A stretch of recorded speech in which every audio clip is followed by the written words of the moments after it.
احلى مسا عليكم. المره اللي فاتت عملنا الكيكه اللذيذه اللي شفتوها اللي كانت بالتوت والفراوله. النهارده هنعمل الفطاير، خليكم معانا ونقول بسم الله ونبتدي بالمقادير. هنحط اللبن الاول، واهم حاجه يكون لبن خالي الدسم. بعد كده هنحط بيضه واحده، تمام، ونقلب بسرعه. بعد كده نحط كوبايتين سكر، تمام كده. وبعد كده هنحط رشة ملح صغيرة، ونحط بعد كده عليها الزيت.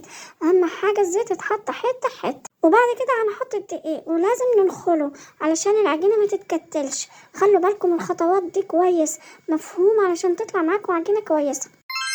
ونجيب بعد كده الطاسة، وأهم حاجة تكون الطاسة ما بتلزقش، ونجيب شوية زيت وندهنها بيها. وبعد كده هنحط الخلطة بتاعتنا، ولازم نسويها كويس جدا علشان تتفرد. وضروري طبعا نقلبها على الوش التاني. اول ما تاخد وش دهبي نقلبها على الوش اللي هو لسه ما حمرش، وهتطلع معاكم فطار بالحلاوة دي.